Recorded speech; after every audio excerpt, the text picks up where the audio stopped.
দেশের সবচেয়ে গুরুত্বপূর্ণ খাত বিদ্যুৎ। যেখান থেকে আলো আসার কথা সেখান থেকে নেমে এসেছে অন্ধকার। গণঅভ্যুত্থানে স্বৈরাচার আওয়ামী লীগ সরকারের পতন হয়েছে, তারও কেটে গেছে ২ বছর, কিন্তু প্রশ্ন এখনও থেকেই গেছে, লুটেরাদের বিচার কোথায়? বিদ্যুৎ খাত থেকে বিদেশে পাচার হওয়া লাখ লাখ কোটি টাকা ফিরিয়ে আনার কার্যকর কোনো পদক্ষেপ এখনও দেখা যাচ্ছে না। অন্তর্বর্তী সরকার জ্বালানি ও বিদ্যুৎ খাতের দায়মুক্তি আইন বাতিল করার পাশাপাশি নতুন করে টেন্ডারবিহীন উচ্চমূল্যের বিদ্যুৎ কেন্দ্র স্থাপনের পথ বন্ধ করেছে।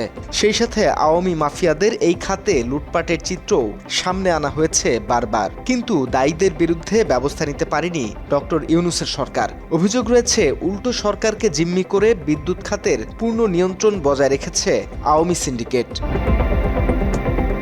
জানা গেছে, লুটেরাদের পকেটে দেশ থেকে এখনও যাচ্ছে বিদ্যুৎ খাতের বিপুল অর্থ, আর সেই অর্থেই দেশে বিদেশে বিলাসী জীবন কাটাচ্ছেন আওয়ামী নেতারা। একইভাবে নানা কৌশল নিয়ে বিদ্যুৎ সরবরাহ কমিয়ে সরকারকে চাপে ফেলছে চক্রটি। ফলে পরিস্থিতি সামাল দিতে হিমশিম খাচ্ছে বিদ্যুৎ বিভাগ। ২৯,০০০ মেগাওয়াট ক্ষমতার বিদ্যুৎ কেন্দ্র স্থাপন করে এখন পাওয়া যাচ্ছে মাত্র ১৪,০০০ মেগাওয়াট বিদ্যুৎ। পতিত শেখ হাসিনার শাসনামলে প্রয়োজনের তুলনায় অতিরিক্ত বিদ্যুৎ কেন্দ্রের অনুমোদন দেওয়া হয়। এসব কেন্দ্র বসিয়ে রেখে কোনো বিদ্যুৎ না পেয়েই ক্যাপাসিটি চার্জের নামে বিপুল অঙ্কের টাকা পরিশোধ করা হয় অনুমোদন পাওয়াদের। আর এই বিপুল অর্থ হাতিয়ে নেয় মাফিয়া ব্যবসায়ী সিন্ডিকেট, শেখ পরিবারের সদস্য, আওয়ামী ঘরানার বিদ্যুৎ ব্যবসায়ী চক্র এবং দলটির ঘনিষ্ঠ ব্যক্তিরা। ১.৫ দশক এভাবে রাষ্ট্রের অর্থ লোপাটের কারণে বিদ্যুৎ খাত এখন খাদের কিনারায়। আওয়ামী লীগ সরকারের আমলে বিদ্যুৎ খাতের এই সিন্ডিকেট নিজেদের দখলে রেখেছিল কয়েকটি গ্রুপ। অভিযোগ রয়েছে, বিদ্যুতের চুনোপুটি থেকে রাঘব বোয়ালে পরিণত হয়েছে Summit, United, Sikder, Orion, Confidence, Bangla Trac ও ডরিন গ্রুপ। এসব গ্রুপ শুধুমাত্র বিদ্যুৎ কেন্দ্রের নামেই মাসে ৪০০ কোটি টাকার বেশি ক্যাপাসিটি চার্জ হাতিয়ে নিয়েছে বিদ্যুৎ বিভাগের থেকে। সিন্ডিকেট করা এসব গ্রুপের মধ্যে ইউনাইটেড এবং কনফিডেন্স গ্রুপ অন্যতম।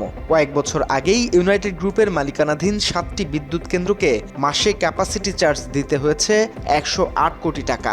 সব মিলিয়ে নানা সময়ে কোম্পানিটি ক্যাপাসিটি চার্জ বাবদ সরকারের থেকে হাতে নিয়েছে হাজার হাজার কোটি টাকা। বিদ্যুৎ উৎপাদন না করে পতিত পড়ে থাকলেও এই টাকা দিতে সরকার বাধ্য তাদের কাছে।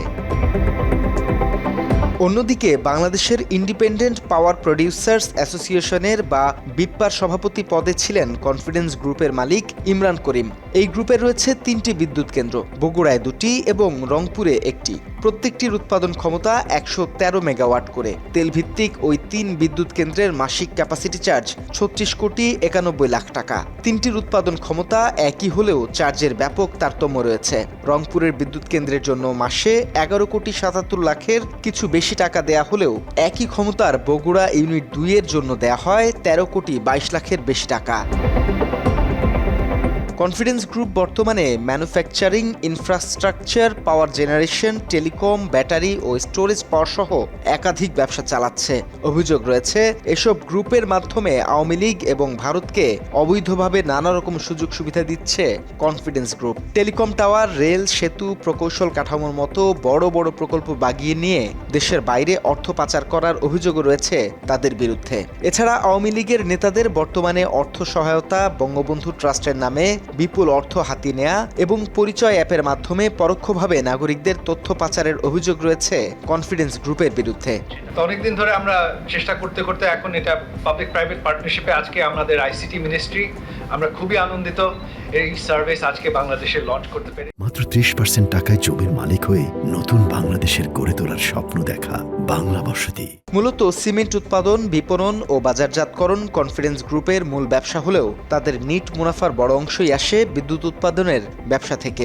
বিদ্যুৎ কেন্দ্রের অনুমোদন পাওয়ায় কনফিডেন্স সিস্টেমের নিট মুনাফা আরও বেড়ে যায়। এর আগে ২০২০-২১ অর্থ বছরেই কোম্পানিটির কর পূর্ব মুনাফার ৭১% আসে সহযোগী বিদ্যুৎ উৎপাদন কোম্পানি থেকে।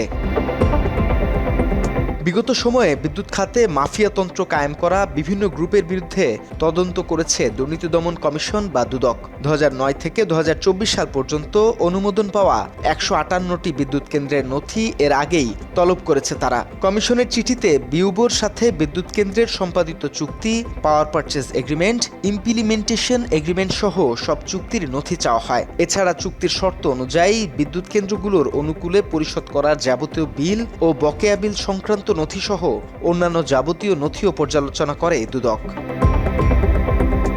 বিগত আওয়ামী লীগ সরকারের আমলে বিদ্যুৎ খাতের কুইক রেন্টাল প্রকল্পের নামে লুটপাট ও বিদেশে পাচার হওয়া টাকা দেশে ফিরিয়ে আনার প্রক্রিয়া শুরু হয়েছে বলে জানিয়েছে বিদ্যুৎ, জ্বালানি ও খনিজ সম্পদ মন্ত্রী ইকবাল হাসান মাহমুদ টুকু। সম্প্রতি জাতীয় সংসদে এক প্রশ্নের জবাবে এমন তথ্য দেন Iqbal Hasan.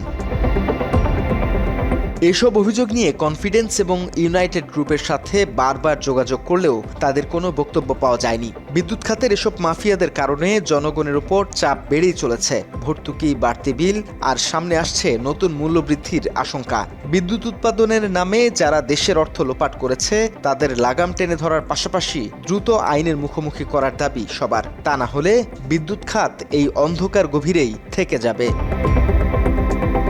Desk report, Bangla addition.